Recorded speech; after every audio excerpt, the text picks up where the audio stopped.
नमस्कार, the news room 24 आवाज में आपका स्वागत है। मैं हूं सुरेंद्र शर्मा। राजनेताओं का पूरा जीवन राजनीति के इर्द गिर्द ही घूमता है और इस जीवन में कई कामयाबियां भी हासिल होती हैं, लेकिन शायद बहुत कुछ पीछे भी छूट जाता है।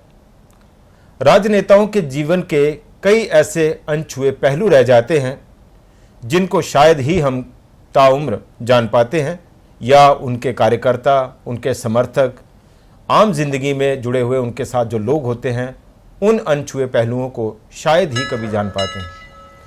ऐसे ही अनछुए पहलुओं को आज हम छूने की कोशिश कर रहे हैं रमन भल्ला जी के साथ।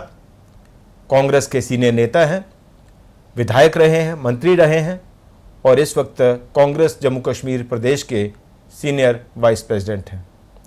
रमन जी, बहुत बहुत स्वागत है आपका। रमन जी, अब तक जो आपका राजनीति का सफ़र रहा है, पॉलिटिकल कैरियर रहा है, जर्नी रही है, कैसे देखते हैं आप अब तक के अपने राजनीतिक सफ़र को?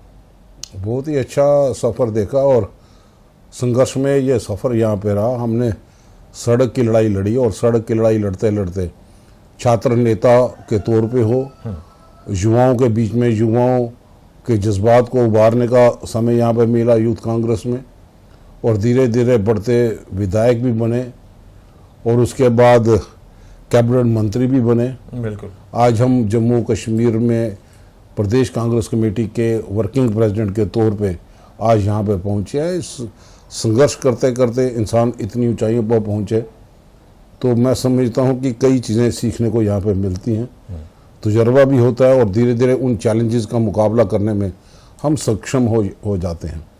सेल्फ मेड हैं और बरसे में तो नहीं मिला कुछ।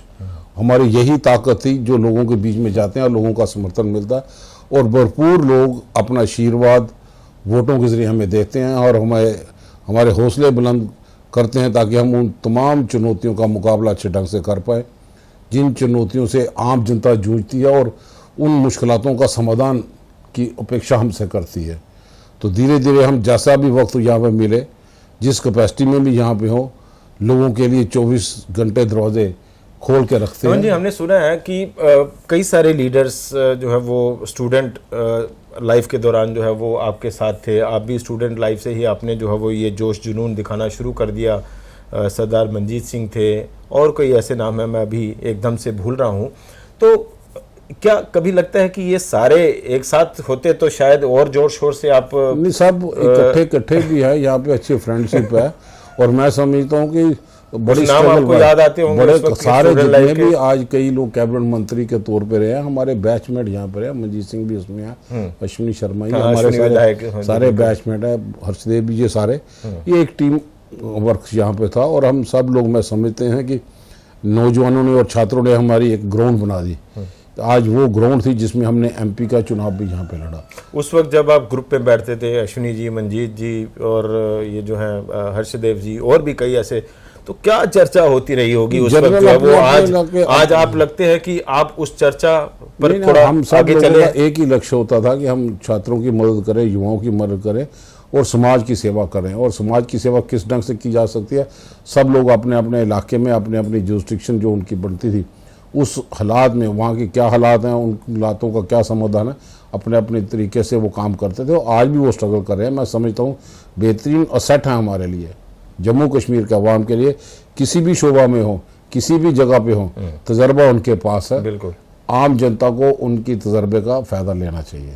अब कभी बात होती है टेलीफोनिकली, सब लोग पुरानी बात, कोई चर्चा आती है? हम सब लोग कहीं ना कहीं तो मुलाकात होती रहती है। हम सब लोग किसी ना किसी ढंग से, कोई चाहे किसी विचारधारा के साथ जुड़ा हो, अपनी अपनी विचारधारा अपनी होती है, लेकिन रिलेशन उस वक्त होता है ना, कई बार अब हम अपने समय की बात करें तो 5-10 लोग जो है वो हम सोचते थे कभी कि यार हम साथ बुरी उम्र एक साथ चलेंगे और जो करना चाहते हैं हम ताकत के साथ। आज कभी ऐसा अपने इलाके की अपनी हालात यहाँ पे होते हैं, वहाँ से कौन से नुमाइंदे हैं, नुमाइंदे आप बनना है तो किस ढंग से उस कतार में इंसान लग सके, तो वो अपना अपना इंटरेस्ट भी यहाँ पे होता है। और मैं समझता हूँ इसमें कोई दिक्कत नहीं है।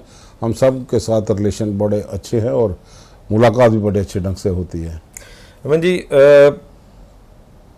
इस अब तक जो है वो सबसे बड़ी अचीवमेंट आप अपने पॉलिटिकल जर्नी की क्या मानते हैं?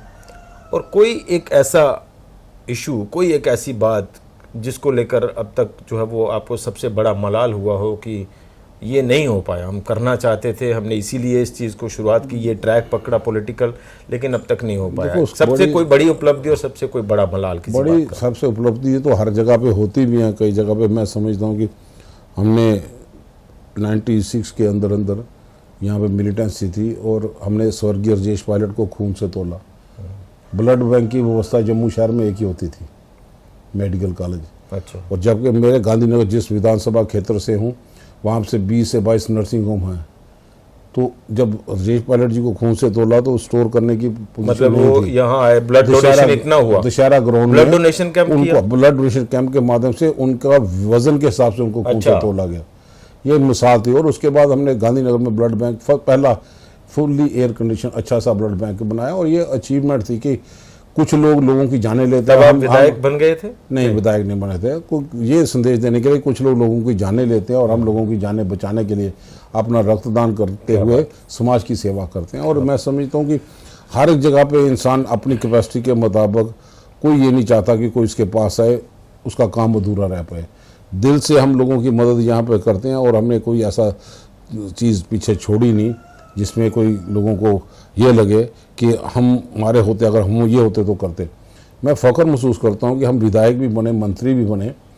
जब जम्मू के अवाम ने हमसे ये उम्मीद रखी कि नौजवान साथी मंत्री बने हैं कि बाबा अमरनाथ की यात्रा 15 दिन चलती है, कि ये यात्रा बढ़ा दो ताकि होटल इंडस्ट्री हो, शिकारे वाले हों, घोड़े वाले हों या ऑटो वाले हों, इनका काम धंधा चले। आपको याद होगा आज जम्मू का अवाम भूल जाता है, लेकिन हम लोग मंत्री बन गए, हमने इस्तीफा दे दिया जब हमारे के ऑनरेबल सीएम साहब ने हमारी बात को नजरअंदाज किया कि यात्रा, कि यात्रा 15 दिन से ज्यादा नहीं बढ़ेगी। मुझे याद है अभी तक। लेकिन हम लोगों ने इस्तीफा दे दिया। हम पावर के पीछे नहीं है, हम लोगों के जज्बात के साथ खड़े हैं। आज फख्र महसूस करते हैं कि वही श्राइन बोर्ड चाहे कोई भी गठन करे, लेकिन यात्रा 60 दिन के इर्द गिर्द जाती है। भाजपा का तो जन्म भी उस वक्त नहीं था। भाजपा के विधायक भी यहाँ पे रहे। ये मैं कहने में परहेज नहीं करूँगा कि ठेकेदार तो वो बनते हैं धार्मिक भावनाओं को भड़का के, लेकिन रमन बल्ला का योगदान है कि आज यात्रा 60 दिन यहाँ पर चल रही है। तो ये भी तो एक उपलब्धि है। आज मेरे इलाके में गरीब आवाम के घर बन पाए। नरवाल राजीव नगर में मिलिटेंसी अटैक से 30 आदमी मार गए। हमने सोनिया गांधी जी को राजीव नगर, बिल्कुल सोनिया गांधी जी को ले गए, कवरेज भी की उस वक्त। सोनिया गांधी जी को ले गए और हमने कहा ये गरीब आवाम है, इनके पास रहने को छत नहीं, कुछ नहीं। अम्बेडकर योजना उन दिनों स्टार्ट हुई। हमने गरीबों के लिए मकान बनाने शुरू कर दिए राजीव नगर में। और सुनवा में आप देखो कि कितने मल्टी स्टोरी फ्लैट बना के दे दिए उन गरीब आदमी जो मेरे गांधीनगर में रहने वाले लोग थे। बाजीगर बस्ती वाले लोग हों, गोरखे लोग हों, शेड्यूल कास्ट लोग हों, या एक बोर्ड बना के, कमेटी बना के उनको दे दिया कि ये आइडेंटिफाई करो जिनके घर में, एक घर में 20-20 आदमी रहते हैं, चाहे वो नई बस्ती के लोग हों, उनके लिए सुंजवा में फ्लैट बना दिए। हमें अफसोस इस बात का होता है कि जिन लोगों के लिस्टें बनाई थी, जो लोग एक गोरखा नगर में एक घर में 20-20 आदमी रह रहे हैं, या बाजीगर बस्ती के रहने वाले लोग, उनको दिखते हैं मकान नहीं है, जिस पोजीशन में रहते हैं, उनके लिए फ्लैट बनाए थे। वो सोनिया गांधी जी की मदद से बने थे कि राजीव का जो है वहाँ के रहने वाले लोग, जो आइडेंटिफाइड लोग थे, उनके लिए फ्लैट सुंजमा में बनाए। बेहतरीन फ्लैट थे, कमरे थे, रसोई थे, किसी ढंग से भी। लेकिन सरकार चले गई, उन लोगों को फ्लैट नहीं दिए गए जो लोगों को की निशानदेही की थी अफसरों ने। अच्छा, हम चाहते हैं कि यही हमसे रहा। अगर गवर्नर साहब के पास बहुत बड़ी दौलत है और बोलते हैं भाजपा के पास पैसे की कमी नहीं, आप वही फ्लैट को रंग रोगन करके नई सरकार की उपलब्धि भी दिखाते हो। मैं आपके जरिए लोगों को बता दूं, सुजमा में फ्लैट, उसमें रमन बल्ला का योगदान, हमारा पत्थर लगा। आप पेंट करके उसी फ्लैटों को दूसरे लोगों के हवाले यहाँ पे करते हो। जिन लोगों के लिए दिए थे, आइडेंटिफाई किया था, वो उन लोगों को नहीं मिले। अपनी फॉर्मेलिटी, अपना प्रोसीजर, और जब बनाए थे उन लोगों के लिए, आप किसी और जगह जमीन भी देख लो और फ्लैट बना लो, कौन मना कर रहा है? उन्हीं लोगों को दे दो जिनको आज आपने दिए। लेकिन मेरे राजीव नगर के लोग हों, मेरे बहुफोर्ड में रहने वाले लोग हों, मेरे नई बस्ती के रहने वाले लोग हों, या जितने भी लोग जो कमेटियों ने आइडेंटिफाई किए हैं कि जिनके घर में कुछ नहीं है, वो काम हम लोगों ने किए। हम लोगों ने 3 लाख रुपए देके मकान, कमरे बनाए। वो स्कीम थी राजीव आवास योजना। इन लोगों ने, हमारी ये थी कि जितने और भी लोग गरीब हैं जिनके पास छत नहीं, उनको 3-3 लाख रुपया दे के मकान तो बना दें। इन लोगों ने, भाजपा के लोगों ने हाउसिंग नाम तब्दील कर दिया, लिख दिया हाउसिंग फॉर ऑल, और वो हाउसिंग फॉर ऑल स्कीम वही है राजीव आवास योजना। मैं हाउसिंग का कैबिनेट मिनिस्टर रहा हूँ, डिपार्टमेंट रहा और नाम उसका था housing for all, Rajiv Awas Yojana. तो इन्होंने लिख दिया हाउसिंग फॉर ऑल, और ये क्या कि जनाब ये 3 लाख देंगे, 2 साल के बाद इतने % इंटरेस्ट लगा। हमने तो पैसा ही नहीं लिया, हमने जो लगा दिया लोगों के बीच में, उसकी फिजिकल वेरिफिकेशन हुई मौके पे। तो जो गरीब आदमी को छत, जिनके पास खाने को नहीं, आप उनके लिए भी ऐसी स्कीमें बनाओगे जो हवा में चलेगी और ग्राउंड में कुछ नहीं। कितने लोग हैं? अर्बन पुअर पॉपुलेशन जम्मू में ज़्यादा है। हमने कई कॉलोनियों को रेगुलराइज कर दिया। नानक नगर में उपलब्धि है, 80,000 रुपया कनाल का रेट था, हमने कहा नहीं, ये नहीं, 40,000 रुपया कनाल रेट लगेगा, क्योंकि लोगों ने नानक नगर खुद डेवलप किया है, इनके पास रिसोर्सेज नहीं है। वही 14 कॉलोनी रेगुलराइज हुई, उसके बाद तो कोई कॉलोनी रेगुलराइज भी नहीं हो पाई। आप बताओ, क्या ये उपलब्धि नहीं है? राजीव गांधी हॉस्पिटल का बना, जिसको लेप्रासी अस्पताल बोलते थे, कोड़ियों का अस्पताल बोलते थे, आज 70 करोड़ से हमने हॉस्पिटल बना दिया। और आप वहाँ पे जाके विजिट करो, वहाँ पे चीफ मिनिस्टर गुलाम नबी आज़ाद, उमर अब्दुल्ला साहब वो सेंट्रल हेल्थ मिनिस्टर थे, वहाँ पे हमने अस्पताल दिया 100 बेड का, बाहर प्लेट लगी है 100 बेड की, अंदर अस्पताल 50 बेड का। 50 बेड कहाँ ले गए? अच्छा, ये जांच का विषय है। जम्मू शहर में जिस ढंग से हम सोचते थे कि उपलब्धि हो, जम्मू ओवरऑल हमारे इलाके में पानी की किल्लत है। क्या फिल्ट्रेशन प्लांट नहीं बनाया बोफोर्ड में? और कितने एडीबी के फंडिंग के जरिए कितने ट्यूबवेल, कितने रिसोर्सेज, कितने स्टोरेज टैंक बना पाए? ये उपलब्धि है। किसी बात को लेकर मलाल हो आज? नहीं, मलाल तो है कि कोई ऐसी चीज़ें यहाँ पे है जिसमें जम्मू कश्मीर में कई लोगों को किन चीज़ों की यहाँ पे ज़रूरत थी। मैं समझता हूँ कि मनमोहन सिंह जी ने 2 सेंट्रल यूनिवर्सिटी दे के एक नया दिशा नौजवानों को दी। नौजवान पढ़ने के लिए बाहर जहाँ पे जाया करते थे, छत्तीसगढ़ कहीं, यहाँ पे 2 सेंट्रल यूनिवर्सिटी दे दी। आज उनको इंफ्रास्ट्रक्चर और ज़्यादा खड़ा करने की जरूरत थी। वो तो कई समय तक तो वो सिर्फ कैंपस यूनिवर्सिटी के तौर पर चलता रहा। जब तक ये बना, लेकिन पैसा तो 10-10 हज़ार करोड़ रुपए दिया। आज बताओ, जम्मू कश्मीर में हम सब लोगों ने कितने स्कूल अपग्रेड कर दिए। आज 3500 स्कूल इन लोगों ने बंद कर दिए। आज वो RET स्कीम जो हम लोगों ने लाई थी कि RET 7 साल अगर कोई टीचर बने वो टीचर बनेगा, रहबर तालीम। फिर EGA सेंटर बनाए थे, उसको कन्वर्ट कर दिया था प्राइमरी स्कूल में। फिर सेल्फ हेल्प ग्रुप बनाए थे कि इंजीनियर नौकरी नहीं मिलता, वो उसको नौकरी मिलने के लिए वो कम से कम ठेकेदारी करे, अपने परिवार का पेट पाले। आज तो सब बाहर का है, बाहर के लोग खत्म कर दिया, सेल्फ हेल्प ग्रुप भी खत्म कर दिया। और लोग कहाँ पे जाएंगे? लोगों को, जिनको हम राशन, सबसे ज़्यादा ज़रूरी है कि पेट पर खाना मिले। कोरोना के बाद आप राशन की स्केल ही कम करते हो, 35 किलो राशन कहते हैं कि हमने तो फ्री राशन दे रहे हैं। कोई ऐसी सरकार अब तक नहीं हुई 80 करोड़ से ज्यादा इतना राशन दिया हो। ये दावा बड़ा करते हैं कि हमने इतने करोड़ों लोगों को गरीबी रेखा से ऊपर कर दिया। तो जब पेट्रोल पंप में बोर्ड देखो तो बोलते हैं 80 करोड़ को गरीबी रेखा से नीचे रहने वाले लोगों को हम मुफ्त राशन बांट रहे हैं। तो 80 करोड़ 125 करोड़ में फर्क कितना? ये आगे बढ़े या पीछे गए? आज जो हमें ये सिर्फ ये रहेगी, अगर हमें थोड़ा और वक्त था, कम से कम हम रिफ्यूजियों को 30 लाख रुपया देते। 1 टाइम सेटलमेंट थी। आज जो मेरे से पहले, जब मैं रेवेन्यू मिनिस्टर ना, उससे पहले रिफ्यूजी, वो भी उससे पहले मुझे याद है, वो भी आपने जाते जाते जब आपकी सरकार जा रही थी तो तभी आपने ये प्लान किया। और ये अब अगली सरकारों ने कहा कि भाई ये सांप तो आपने हमारे गले में डाल दिया। कुछ नहीं, तो आप कर देते जब आपके पास तो समय था उस वक्त सरकार में। हमारे पास समय था तो हमने इसलिए किया। हमसे पहले 25,000 रुपया पर कनाल लोगों को कंपनसेशन मिली था, रिलीफ। लेकिन जब मैं रेवेन्यू मिनिस्टर बना, जो हमसे पैसे थे, हमने कहा 25,000 1 टाइम सेटलमेंट नहीं। जब कश्मीरी माइग्रेंट को इतना दिया है तो एक्ट पर रिफ्यूजी जिनकी जमीनी सारी पार चलेगी वो सफर क्यों करें? लेकिन 1954 के बाद कैबिनेट से वो रिकमेंडेशन नहीं थी। लेकिन कश्मीरी, अब यहाँ ये भी सवाल निकलेगा कि आपने जो फैसिलिटीज कश्मीरी माइग्रेंट्स को दी वो जम्मू के माइग्रेंट्स को तो नहीं दी। कांग्रेस की सरकार ने तो कभी ऐसी पहल नहीं की। मैं जो रिफ्यूजियों का इशू था, रिफ्यूजियों का पूरा इशू बना के 1 टाइम सेटलमेंट 25,000 से नहीं, उनको 25 लाख 30 लाख रुपया, ये जॉइंट पार्लियामेंटी कमेटी का फैसला। बिल्कुल है, मुझे याद है। जॉइंट पार्लियामेंटी कमेटी वो किसी एक पार्टी की नहीं है। लेकिन वही है कि जब आपकी सरकार गई, नेशनल कॉन्फ्रेंस PDP की कांग्रेस की सरकार जब अंतिम लास्ट जो है वो आपका चल रहा था पीरियड, तो जाते जाते आपने ये प्रपोजल उस फ्लोट वक्त किया तो ना। कैबिनेट में जब दिल्ली वालों ने कहा कि कैबिनेट की रिकमेंडेशन जरूरी है, तो हमने कैबिनेट में फैसला लिया, हमें कई कैबिनेट की मीटिंग को में वॉकआउट किया, तो कैबिनेट से जब प्रपोजल वहां पे उनके खेमे में भेजा, सरकार चलेगी, अब सरकार उनके पास है, अब 30 लाख का जॉइंट अच्छा, पार्टी मैं अभी थोड़ा इस डिबेट को, इस चर्चा को अभी सॉफ्ट मोड में ही रखना चाहता था। आपने सरकार की उपलब्धियां गिनाई तो जाहिर सी बात है हम भी उस पर सवाल उठाएंगे। आपने राजीव नगर, कासिम नगर का जिक्र किया, आज तक इस बात पर सवाल उठते हैं कि रोहिंग्या जो है वो आपने बसाए, रमन भल्ला ने बसाए। ये भाजपा का कहना है। हाँ। नहीं, बात सुने ना, मैं तो 2002 में आया, हाँ। और 6 रोहिंग्या आए हैं 1996 में, जब चौधरी प्यारा जी एमएलए थे, वाजपेयी की सरकार थी। आज भी आप पता करो ना, अगर रोहिंग्या जहां पे बसाए है, जब आग लगी थी यहाँ पे, भाजपा के डिप्टी चीफ मिनिस्टर नड्डा साहब खुद आके उनको प्री फैब्रिक स्ट्रक्चर बना के देंगे, तो बताए ना कहां पे है।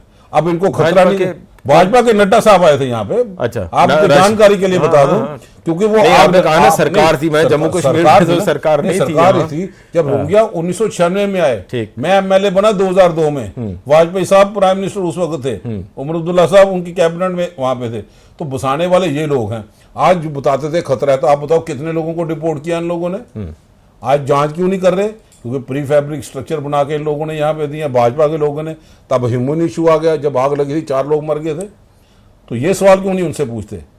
आज उठाए ना, आज जमीनों पे जहां पे बैठे उसका किराया कौन वसूल कर रहा है, ये भी जांच का विषय है। और मैं समझता हूँ कौन सी जमीन है जहां पे वो बैठे हैं, अभी जो राजीव नगर, कासिम नगर की बात कर रहे हैं? कासिम नगर नहीं है वो, नहीं, वहां भी तो बहुत सारे रोहिंग्या, राजीव नगर में कहीं नहीं है। हाँ। और रहीम नगर का और नरवाल वाला का एक पोर्शन है जहां पे वो रह रहे हैं। अच्छा, राजीव नगर सेपरेट है। वहां पे कासिम नगर में जो फ्लड अफेक्टेड लोग थे, उन लोगों को कासिम नगर और राजीव नगर बसाया था, और राजीव जी ने यहाँ पे बसाया था, इसलिए वहां पे लोगों को सहूलत की जरूरत थी, और वहां पे सहूलत और उनके लिए फ्लैट भी। तो आप काउंटर बड़ा मजबूती से काउंटर क्यों नहीं करते? आपके जरिए रोहिंग्याओं को लेकर आप ही पर सवाल उठते हैं। हमारे पे सवाल क्या? अब वो खुद भाजपा के एमएलसी ने कहा कि हम, भाजपा ने यहाँ पे हमसे गलती हो गई है, हमें उनको क्या, हम वो बताए ना। यहाँ पे 96 में एमएलए कौन था?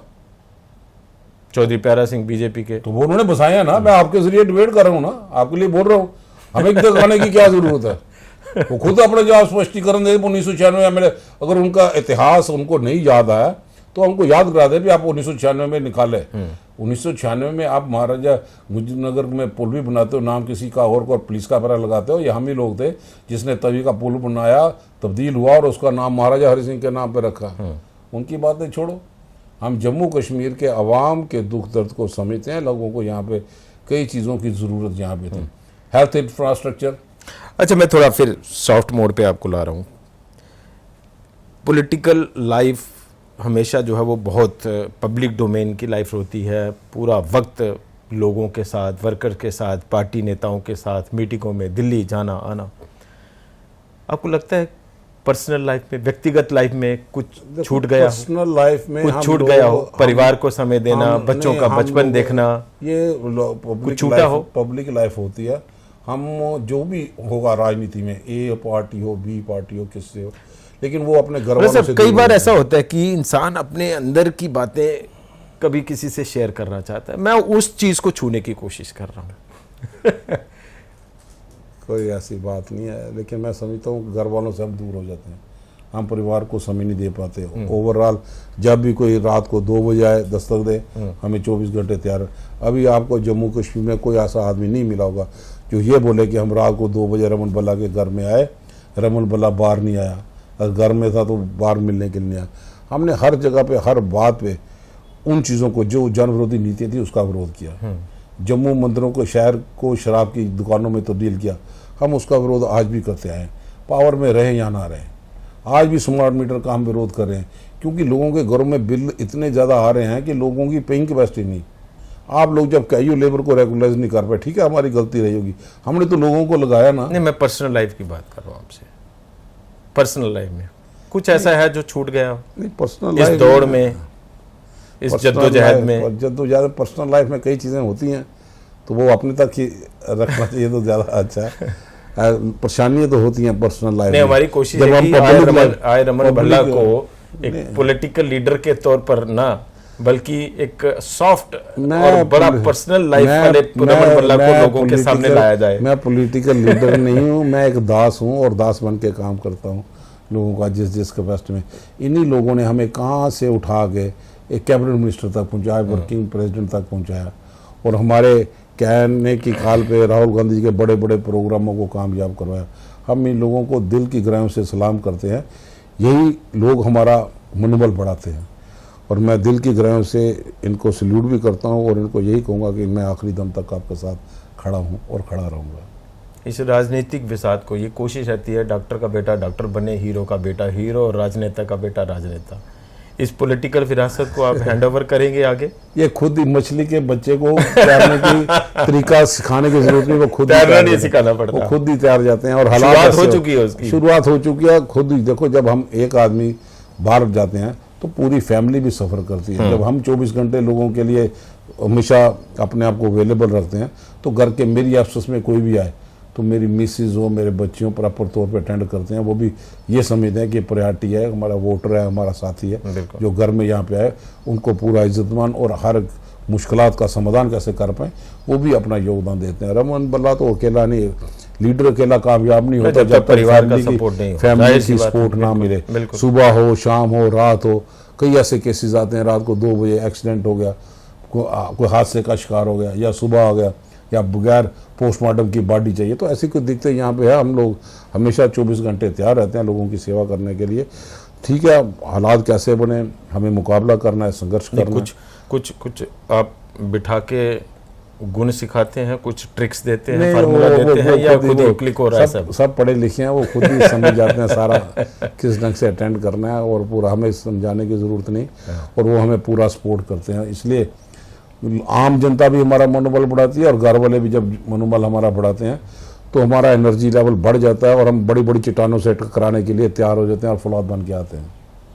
अच्छा, एक और ये थोड़ा सा, शायद जैसे मैंने कहा ना कि आज हमारी कोशिश है रमन भल्ला का कोई दूसरा रूप, दूसरा चेहरा जो है लाया जाए। ये थोड़ा मूछों का क्या राज है? भाई बहुत सारी रखते हैं, मैंने भी रखी है, लेकिन इस अंदाज में इसकी कोई खास, जो जिस रूप में हमें देखना चाहेगा उसके सामने वही चेहरा है। कोई ऐसी बात नहीं है, बस अपना स्टार्टिंग से यही था। कई होता है ना, बंदा प्रेरित हो जाता है, किसी का स्टाइल देखा हो, उसके बाद किसी की है नहीं पहचान बनी रहेगी, मुझे वाला एक आदमी है तो है वहाँ पे। उससे यही रहेगा कि जब भी हम चेहरा देखते हैं कि हमें ऐसे काम करें, मूछे नीचे ना आए, मूछे ताव पे रहे और मूछे ऊपर खड़ी रहें। ये संकेत है कि हम हर हालात का मुकाबला करने के लिए तैयार हैं। क्या बात है, क्या बात है। अच्छा, ये बताइए, जम्मू की अभी हम बात कर रहे थे, बहुत सारे इश्यूज़ की आप बात कर रहे थे। आपके समय में कांग्रेस ने बहुत कुछ किया, बीजेपी उस पर आरोप लगाती है, आप बीजेपी पर आरोप लगाते हैं। ओवरऑल हम जम्मू की बात करें, चूँकि आप जम्मू के हैं, जम्मू के लीडर के तौर पर लोगों ने आपको सराहा है, आपको स्पेस दी है, आपको इस मुकाम तक पहुंचाया है। जम्मू का पॉलिटिकल, सोशल और इकोनॉमिक एम्पावरमेंट, उसका कोई फार्मूला, कोई रोड मैप रमन भल्ला के दिमाग में हो? देखो, जम्मू की जहाँ पर बात करें हम, तो आज भी ये चीज महसूस की जाती है कि जम्मू आज भी ठगा जा रहा है, पहले भी ठगा जाता रहा है, आज भी ठगा। देखो, आपने अच्छा सवाल पूछा, इसके पीछे बड़े से राज हैं। हमें दुख होता है कि जब जिन लोगों को चुन के भेजा, हाँ हमारा, नहीं, मैं उस पर नहीं जाऊंगा कि आपने क्या किया पिछली से, मैं सिर्फ ये कह रहा हूँ कि उसका कोई रोड मैप रमन भल्ला के पास है, कोई फार्मूला? हमें डेमोक्रेसी को मजबूत करना है। जम्मू कश्मीर में डेमोक्रेसी दिखाई नहीं दे रही। आप देखें, हम अपने एमएलए के चुनाव से वंचित हैं, बीडीसी के चुनाव का नाम निशान नहीं, कारपोरेशन के चुनाव का कहीं नाम निशान नहीं। कितनी देर हो गई? जब जमहूरियत का गला ही हम घोट देंगे और संविधान बचाने की बातें करने वाले नारे जो हैं वो सदन में। अच्छा, आप ये बात तो मानते हैं कि जम्मू का पॉलिटिकल, सोशल और इकोनॉमिक एम्पावरमेंट नहीं हुआ, जस्टिस नहीं हुआ इस पर अब तक जम्मू के साथ, इन मामलों को? मैं बिल्कुल समझता हूँ। कई जगह पे हमें दिक्कत यहाँ पे है। आज 10 साल से हम लोग जो कर सकते थे, देखो जम्मू में जब हम लोग कांग्रेस में एक एमएलए और मिनिस्टर के तौर पे बने, लोगों की उम्मीद थी, जो हम लोग पूछते थे, जनाब हमारे पास फ्लोरिकल्चर का डायरेक्टर नहीं है। हम किसी के रीजन की बातें नहीं करते। आप देखो, जब हम लोग बने, हमने कहा अगर गुलमर्ग या बाकी जगह गार्डन कश्मीर में है तो जम्मू का डायरेक्टर फ्लोरिकल्चर डिपार्टमेंट सेपरेट होना चाहिए। हमने करके दे दिया, लोगों के सामने है। आज बोर्ड कैंप उसकी मिसाल है, 539 कनाल की ज़मीन पार्क बना के देना, टूलिप गार्डन। ये हमारी उपलब्धि है। नया बाहर से आओ, बाहर टूरिज्म में डेवलप किया, कर दिया। फिर लोगों के मन में आया कि इंडस्ट्रीज जम्मू में, साबा इंडस्ट्रियल ग्रोथ सेंटर जम्मू में है, हमारे पास एक ही डायरेक्टर इंडस्ट्रीज होता है, वो श्रीनगर में भी होता है 6 महीने, तो 6 महीने हमारे लोग कहाँ पे जाते हैं, हमने डायरेक्टर इंडस्ट्रीज सेपरेट करके दे दिया। फिर लोग आए गरीब आदमी कि हमने अगर मशीनें लेनी है, सिलाई की मशीनें, बुजुर्ग आदमी के लिए कोई अनटाइमली डेथ होती है कि वो मशीन के जरिए गुजारा कर पाए, सुई में धागा डालने के लिए, वो 6 महीने डायरेक्टर सोशल वेलफेयर का इंतजार करता है। वो कश्मीर से आएगा, 6 महीने केस पेंडिंग रहेंगे, फिर वो सैंक्शन करेगा तो हम मशीन फाइलें जाएंगी यहाँ से वहाँ, आदि तो वैसे गायब हो जाती हमने हैं। Director social welfare department separate कर दिया। डायरेक्टरेट जो है वो अलग अलग हो गए, बहुत सारे डिपार्टमेंट। आप बताओ इन लोगों ने क्या किया। आज तो ये उम्मीद थी कि जब पब्लिक सर्विस कमीशन की धज्जियां उड़ा दी गई कि पब्लिक सर्विस कमीशन में भी जम्मू का सेपरेट ही कर दो भाई। आज 10 साल से सरकार तो इनकी थी, लोग सवाल उठा करते थे। आज कितने रिक्रूटमेंट स्कैम 2014 के बाद है, एक टीचर भी नहीं लगा। आपके ईटीटी कॉलेज की इंडस्ट्री टोटली बैठ गई, बीएड कॉलेज की इंडस्ट्री टोटली बैठ गई। आपके एक टीचर की जगह एक पुलिस का कांस्टेबल आप लोगों ने रमन जी, 2014 मैं के इस बाद पर आ रहा लगाया। हूँ। Apart from politics and apart from political parties, एक रमन भल्ला जम्मू का शहरी होने के नाते, जम्मू वासी होने के नाते, आप मानते हैं कि शुरू से लेकर अब तक जम्मू के साथ धोखा और अन्याय होता रहा है और आज भी हो रहा है? नहीं, मैं समझता हूँ कई कई जगह पे तो है, हमें वो बतौर जम्मू वासी। नहीं, बतौर जम्मू वासी तभी करता। अब धोखे की बात है तो सबसे पहले हमने कहा कि आज तो लोगों ने, इसलिए हमें कुछ हमारे तरफ से गलती रही होगी, लोगों ने एक भी हमारा हिंदू नुमाइंदा नहीं बनाया, बना दिए 25, फिर एमपी भी बना दिए, फिर प्राइम मिनिस्टर हाउस भी बनाए। भाई 10 साल से बाद आप बताओ कि आप आरटीए निकालो कि कोई राशन डिपो 2014 के बाद नया खोला जिससे गरीब आदमी मेहनत करके आए और राशन डिपो में जाके कैरोसिन ले सके, शुगर ले सके। लेकिन शराब की दुकानें खोल लें, ये मैं बताता हूँ ना, ये डिस्क अब तो इन लोगों के पास है ना। हमसे जो गलती हुई, मैं शुरू से कह रहा हूँ, मैं शुरू से कहता हूँ। लेकिन जम्मू कश्मीर कांग्रेस ने भी तो कुछ गलतियां की होंगी ना। कांग्रेस ने तो गलतियां, कुछ गलतियां की कांग्रेस की होंगी। कितनी गलती थी। कांग्रेस आज जम्मू कश्मीर को उस हालात से निकाल के आम जगह तक लाया, तो कांग्रेस की कहाँ पे गलती थी? कांग्रेस ने तो मेन स्ट्रीम में लाया ना। आप 89 की बातें करते हो, मिलिटेंसी रिलेटेड बातें करते हो, सरकार तो भाजपा समर्थक की सरकार थी ना। माइग्रेशन यहाँ पे हुई, वो शुरुआत था। आज तो जो सिलेक्टिव किलिंग है, आज टारगेटिंग किलिंग है, आज ड्रोन के जरिए हथियार आ रहे हैं। बहुत सारी आप चीजें बताओ ना, हैं। आप ड्रोन, देखिए, आप बताओ जब संतरी से प्रधानमंत्री, मैं कहता हूँ जो हालात हम देख रहे हैं, जो हालात हम देख रहे हैं, संतरी से प्रधानमंत्री इनका है, अब ड्रोन जम्मू एयरपोर्ट में भी अटैक करता है। मेरी ये कोशिश है, ना कांग्रेस, ना बीजेपी, ना कोई और दल, मैं सिर्फ एक रमन भल्ला को जम्मू वासी के तौर पर ये सवाल पूछ रहा हूं कि आप मानते हैं या आपको लगता है कि जम्मू के साथ धोखे होते रहे हैं और आज भी हो रहे हैं? जम्मू ठगा जाता रहा है और आज भी ठगा जा रहा है? नहीं, कई जगह वो आप तो ज्यादा ही ठगा जा रहा है। आप तो फॉर ग्रांटेड ले लिया। पहले जब आप नहीं, पहले कहाँ था? पहले जब उससे पहले कहाँ पे कोई होता? देखो, हम लोग बोलते थे कि एडमिनिस्ट्रेशन में अपने लोग आए। हमने बलोरिया साहब को चीफ सेक्रेटरी में चाहे, उनकी थी क्वालिफिकेशन, फिर उसके बाद बकाया साहब आए। इस ढंग के एक शुरुआत यहाँ पे की कि ताकि लोगों को लगे हमारे लोग यहाँ पे है, कहीं जहाँ पे प्रशासन में यहाँ पे है। इसलिए हम लोगों ने एडमिनिस्ट्रेटिव यूनिट बढ़ा के 2 स्टेप पे लोगों को इंसाफ यहाँ पे मिले, वो कार्रवाई यहाँ पे की है। अब हर जगह पे चाहे 2 स्टेप में एडमिनिस्ट्रेटिव यूनिट बना के दिए। दूसरी जगह पे यहाँ के लोग तहसीलदार नहीं बनते थे, उर्दू नहीं आता था। क्या हम लोगों ने तहसीलदार बगैर उर्दू के नहीं बनाए? किस ढंग से भी बनाए, सरकार को कॉन्फिडेंस में ले लिया। 1500 पटवारी नहीं लगते थे उर्दू, जिनको आता नहीं था। एक ही दिन में टेस्ट किया, 1500 पटवारी लगे। तो कोशिश की धीरे धीरे उनको मेन स्ट्रीम पे ला के, ताकि लोगों को लगे कि अपने चुने हुए नुमाइंदे, अपनी सरकार है, कहीं ना कहीं पे मदद यहाँ पे कर दी, जो लीगली ऑन मेरिट पे यहाँ पे आए। लेकिन आज क्या यहाँ पे है?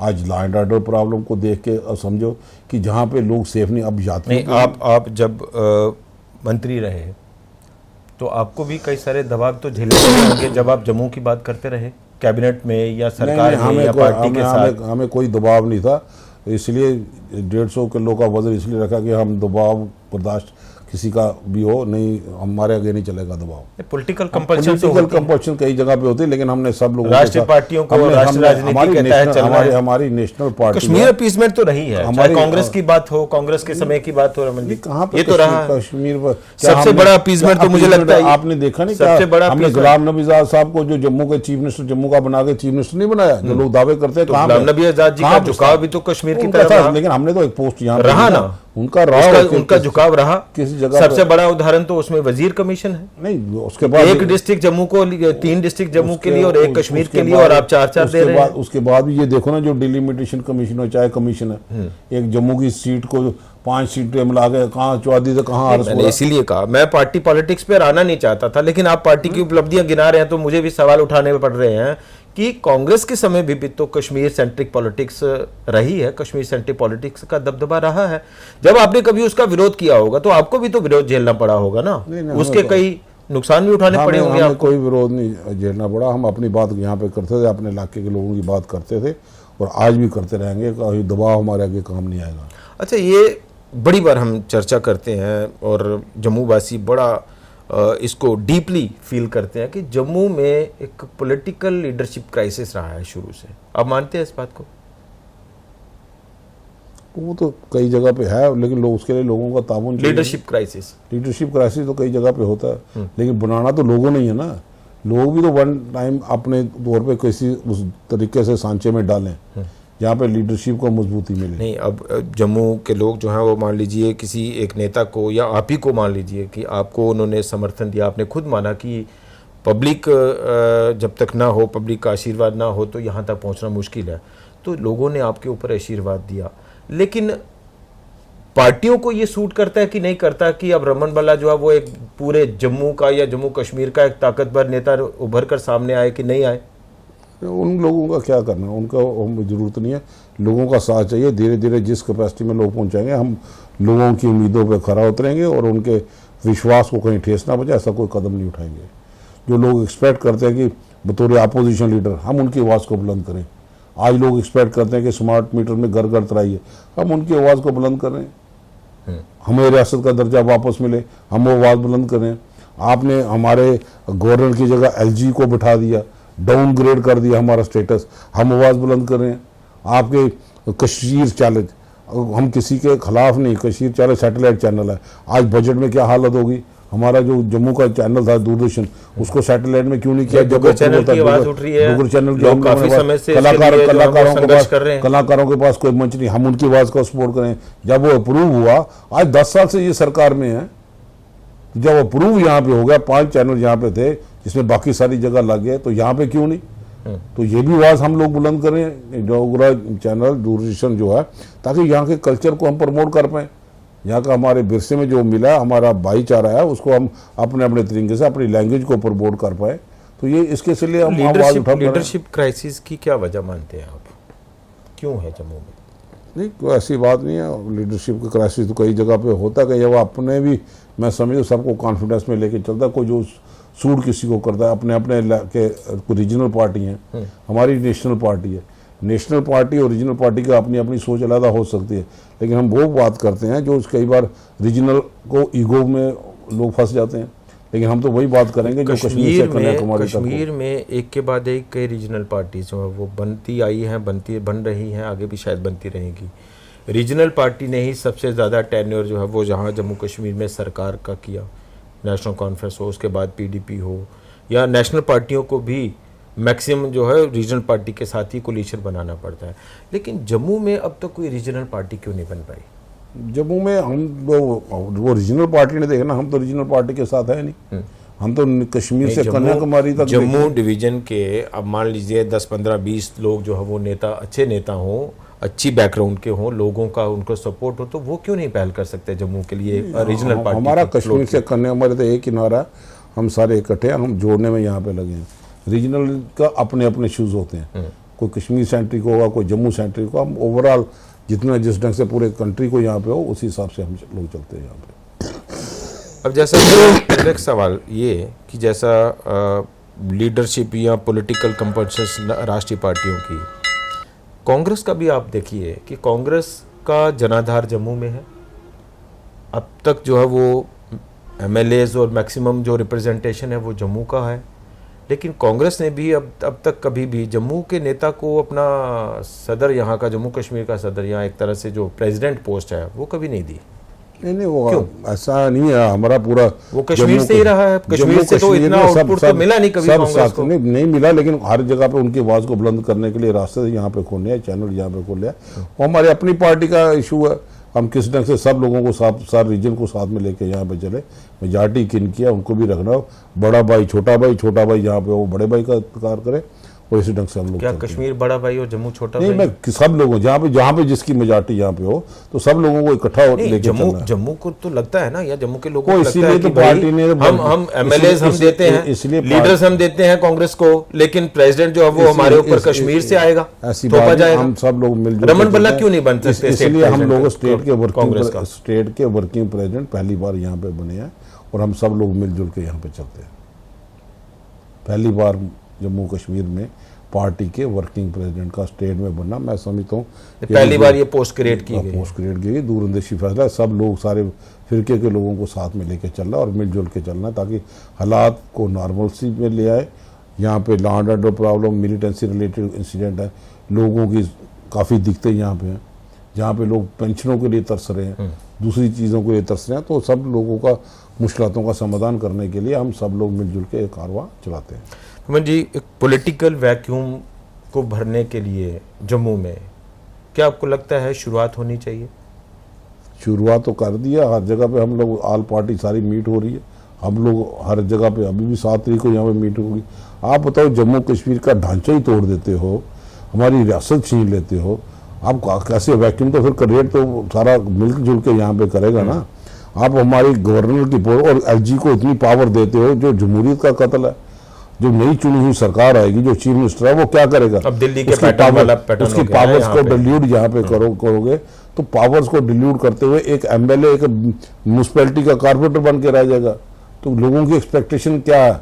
लोग एमएलए से तवक्कुआ करते हैं, लेकिन उसको पावर कोई नहीं। लेकिन अब ये है कि असेंबली इलेक्शन अगर होते भी हैं, जिस तरह से ये बात कर रहे हैं, तो क्या उत्साह है रमन भल्ला को? उत्साह है कि विधायक दोबारा विधायक बनना है, या दोबारा से पार्टी के? हम जमहूरियत में कोई चुनाव हो, हमारी पार्टी कहीं भागती नहीं है। नहीं, मतलब ये कि जब आप एक पोस्ट पे बैठ के वो सारी चीजें कर ही नहीं पाएंगे, एमएलए के पास या मंत्री के पास या चीफ मिनिस्टर के पास पावर ही नहीं होगी। इसलिए तो भाजपा कटघरे में है। अगर उनको ये चुना होता कि हमारी सरकार बन जाएगी, ये संकेत उन्होंने दिया कि हमारी सरकार बन जाएगी, तो फिर वो एलजी साहब को चीफ मिनिस्टर बनने से पहले पावर नहीं देते। उनको पता है कि जम्मू कश्मीर लोग मन बना चुके हैं बदलाव के, और बदलाव होगा। ऐसे हालात में तो मुझे लगता है बड़े सारे लीडर तो शायद अब नहीं चाहें कि चुनाव नहीं हो, कि करेंगे क्या, चुनाव लड़ेंगे भी, जीत भी जाएंगे, लेकिन मैंडेट इलेक्शन कमिश्नर के पास है, कब घोषणा तो करे, जमहूरियत तो बहाल करे। इसलिए हम कहते हैं कि कॉन्स्टिट्यूशन की धज्जियां उड़ाई जा रही हैं, बुलडोज किए जा रहे हैं इंस्टीट्यूशन। उस इंस्टीट्यूशन में पंचायत वाला अपना काम करे, बीडीसी लेवल का अपने काम करे, कारपोरेटर अपना काम करे। तो 73rd 4th अमेंडमेंट ये राजीव गांधी का सपना था, जिसको लेके हम चले। हर एक बरादरी को मौका, वो भी इन टोटो तो लागू नहीं हो पाई, नहीं कर पाए ना। 10 साल से इतनी सरकार है, इसलिए हम उनसे सवाल आपकी भी सरकार थी तब कहाँ हुआ? तब भी नहीं हुआ। 73rd और 74 हम ही लोगों ने लाया, मैंने बड़े अच्छे से स्टडी किया उसको। हम ही लोगों ने लाया। तो इसलिए हम चाहते हैं कि फौरी तौर पे चुनाव की घोषणा हो, हमें रियासत का दर्जा वापस मिले, और एलजी साहब की जगह गवर्नर यहाँ पे मिले, जो पहले पोजीशन में था। तो एक बड़ा जन आंदोलन क्यों नहीं खड़ा हो पा रहा जम्मू कश्मीर में इस बात को लेकर कि चुनाव हो, जम्मू कश्मीर के लोगों को उनके अधिकार मिले, डेमोक्रेसी हर एक जगह पे, हर एक फोरम में हमेशा लगातार डिमॉन्स्ट्रेशन चल रही है। हम लॉ अबाइडिंग सिटीजन है, लॉ एंड प्रॉब्लम तो क्रिएट नहीं कर सकते, अपनी आवाज को बुलंद कर रहे हैं बतौर विपक्ष होने के नाते। पिछली बार जैसे अभी आप बात कर रहे हैं कि 7 अगस्त को जो है वो विपक्ष की बैठक बुलाई थी, इससे पीछे भी एक कॉल दी गई थी, उसमें यह कहा गया डॉक्टर फारूक अब्दुल्ला, महबूबा मुफ्ती जो है वो आएंगे सड़कों पर, जो है वो रोड शो करेंगे, लेकिन लास्ट मौके पर तो वो आए नहीं। अब वो क्या करते हैं, धीरे धीरे हम नहीं, मैंने सवाल इसलिए मैंने कि एक बड़ा जन आंदोलन क्यों नहीं बन पा रहा? हर एक नेता अपनी बात पार्लियामेंट में, वहाँ पे दिल्ली हमारी बात होती है, हमारा कोई भी आदमी वहाँ पे संसद में खड़े होके कि रियासत को दर्जा फौरी तौर पे वापस मिले, उसकी मांग उठा रहे हैं। जमहूरियत का एक अपना तकाजा है, हम डेमोक्रेटिकली अपनी आवाज़ को यहाँ पे बुलंद करें, और जहाँ जहाँ पर जरूरत होगी आंदोलन वार्ड लेवल पे हम इस चीज़ को लेके जा रहे हैं। आप देखो, हर पेपर में, हर जगह पे, कभी ब्लॉक लेवल पे हो, कभी वार्ड लेवल पे हो, कभी डिस्ट्रिक्ट लेवल पे, हम कन्वेंशनों के जरिए आम लोगों की आवाज़ को बुलंद करें कि हमें रियासत का दर्जा फौरी तौर पे वापस दे दो, और यहाँ पे गवर्नर की पोस्ट दे दो, और यहाँ पे असेंबली की चुनाव की घोषणा कर दो।